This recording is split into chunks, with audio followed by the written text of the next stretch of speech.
إن الحمد لله نحمده ونستعينه ونستغفره من يهده الله فلا مضل له ومن يضلل فلا هادي له وأشهد أن لا إله إلا الله وحده لا شريك له وأشهد أن سيدنا ونبينا وحبيبنا وشفيعنا وقرة أعيننا محمدا عبده ورسوله صلی اللہ تبارک و تعالی علیہ وعلی آلہ واصحابہ وازواجہ وذریتہ وبارک وسلم تسلیما کثیرا اما بعد فاعوذ باللہ من الشیطان الرجیم بسم اللہ الرحمن الرحیم ظہر الفساد فی البر والبحر بما کسبت ایدی الناس لیذیقہم بعض الذی عملوا لعلہم یرجعون سبحان ربک رب العزت عما یصفون وسلام علی المرسلین والحمد للہ رب العالمین اللہم صلی علی سیدنا محمد وعلی آل سیدنا محمد وبارک وسلم۔ میرے دوستو، محترم بھائیو، دنیا میں انسان پر جتنے بھی حالات آتے ہیں، اچھے چاہے برے، اس میں انسان کے اعمال کا بڑا دخل ہوتا ہے۔ اگر لوگوں کے اعمال اچھے ہوتے ہیں تو اللہ تعالیٰ کی طرف سے حالات بھی اچھے بنتے ہیں، اور جب لوگوں کے اعمال خراب ہو جاتے ہیں تو اللہ تعالیٰ کی طرف سے حالات بھی خراب ہو جاتے ہیں۔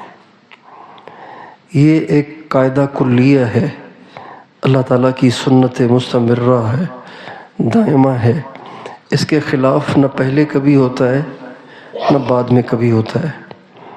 یہ بات سمجھنا حالات کی درستی کے لیے بہت ضروری ہے۔ اگر انسان کو یہ بات سمجھ میں نہ آئے تو وہ اپنی پریشانیوں کا قصوروار کبھی کسی کو ٹھہرائے گا، کبھی کسی کو ٹھہرائے گا، کبھی کسی پہ اپنے حالات کا الزام لگائے گا، کبھی کسی پہ اپنے حالات کا الزام لگائے گا۔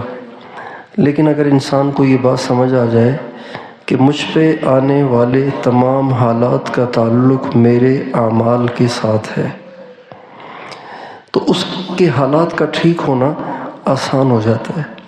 اس کی مثال بالکل ایسی ہے جیسے ایک مریض ہے، اس کو بڑی تکلیف رہتی ہے، اس نے بہت ڈاکٹروں کو دکھایا لیکن ٹھیک ہی نہیں ہو رہا، اس کا مسئلہ ہی حل نہیں ہو رہا۔ تو ڈاکٹر کہتے ہیں بھئی آپ ٹیسٹ کروائیں تاکہ پتہ چلے کہ مسئلہ کیا ہے۔ جب ڈائیگنوز ہو جائے، تشخیص ہو جائے، تو پھر علاج آسان ہو جاتا ہے۔ اس وقت امت مسلمہ حالات میں مبتلا ہے۔ پاکستان کے حالات آپ کے سامنے ہیں، کشمیر کے حالات آپ کے سامنے ہیں، یمن کے حالات آپ کے سامنے ہیں، غزہ کے حالات، فلسطین کے حالات آپ کے سامنے ہیں، لبنان کے حالات اور شام کے حالات آپ کے سامنے ہیں، ترکی کے حالات آپ کے سامنے ہیں۔ ساری دنیا کے مسلمان اس وقت کرب میں مبتلا ہیں، ایک پریشانی میں مبتلا ہیں۔ ایسے مسلمان کا دنیا میں رہنا ایک مشکل ہو چکا ہے۔ ہم جب پاکستان سے باہر جاتے ہیں تو ایسے لگتا ہے جیسے مسلمان ہونا کوئی بہت بڑا جرم ہے۔ اللہ کو ایک ماننا گویا کوئی بہت بڑا جرم ہے۔ حضرت محمد صلی اللہ علیہ وسلم کو آخری اور سچا نبی ماننا ایسے لگتا ہے جیسے بہت بڑا جرم ہے۔ غزہ کے مسلمانوں کا اس کے سوا تو کیا جرم ہے؟ فلسطین کے، سوریہ، شام کے، یمن کے اور لبنان کے اور برما کے اور ہر طرف کے مسلمانوں پر جو اتنی بڑی زبردست آزمائش آئی ہوئی ہے، اس میں سوائے اس کے ان کا کیا قصور ہے کہ وہ مسلمان ہیں؟ لیکن یہ سارے حالات اللہ نے بنائے ہیں، اور اللہ نے اس لیے بنائے تاکہ ہم اللہ تعالیٰ کی طرف رجوع کریں۔ آج امت مسلمہ اللہ تعالیٰ کی طرف رجوع نہیں کر رہی۔ آج ہم نے اللہ تعالیٰ کا راستہ چھوڑ دیا ہے، دین کو چھوڑ دیا ہے، اللہ تعالیٰ کو راضی کرنا چھوڑ دیا ہے۔ آج ہماری زندگی میں بہت گناہ آ گئے ہیں، نافرمانیاں آ گئی ہیں۔ آج جھوٹ بولنا